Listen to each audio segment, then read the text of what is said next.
शिवसेनेसोबत पुन्हा युती करण्यासाठी मुख्यमंत्री देवेंद्र फडणवीस हे प्रयत्नशील असल्याची चर्चा रंगतीये।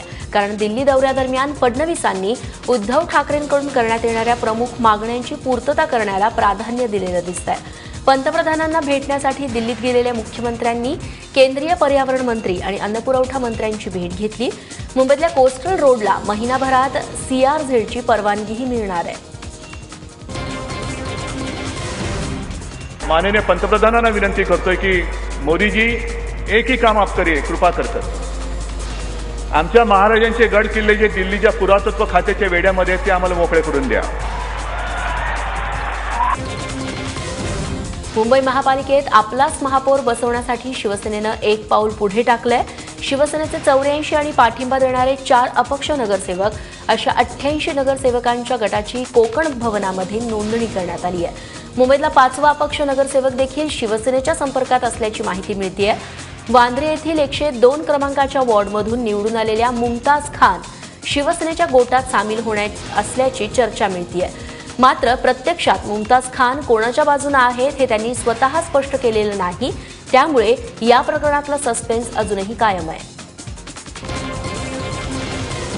आता अपक्ष मला वाटतं 4 का 5 आमचे झालेले आहेत, त्यामुळे ही संपूर्ण प्रक्रिया एक महत्त्वाची प्रक्रिया असते, नोंदवावे लागतात।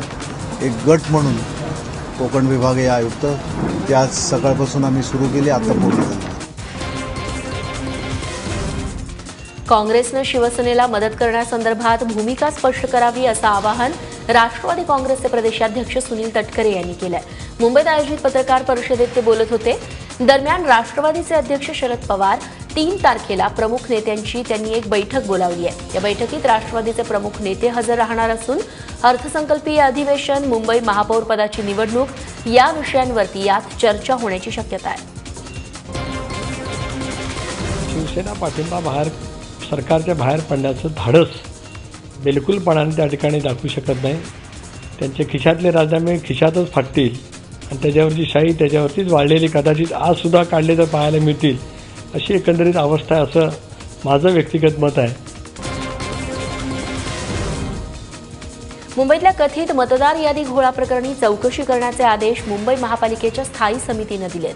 मुंबईतल्या मतदार यादीतून 11 लाख नावं कुठे गायब झाली याची चौकशी करून अहवाल सादर करण्याचे आदेश पालिका प्रशासनाला देण्यात आलेत।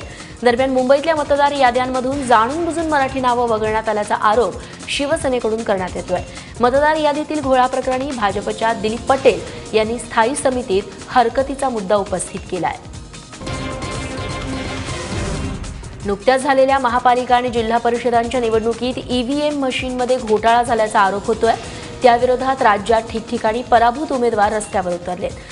पुण्यातील झाशीची राणी चौकामध्ये भाजप वगळता सर्वपक्षीय उमेदवारांनी EVMची प्रतिकात्मक अंत्ययात्रा काढली। पुण्याप्रमाणेच मुलुंडमध्ये देखील भाजप वगळता सर्वपक्षीयांनी EVM मशीनच्या तथाकथित घोटाळ्याविरोधात आंदोलन केलं। तर तिकडे अकोल्यात देखील सर्वपक्षीय पराभूत उमेदवारांनी अशोका वाटिका ते जिल्हाधिकारी कार्यालयापर्यंत मोर्चा काढला।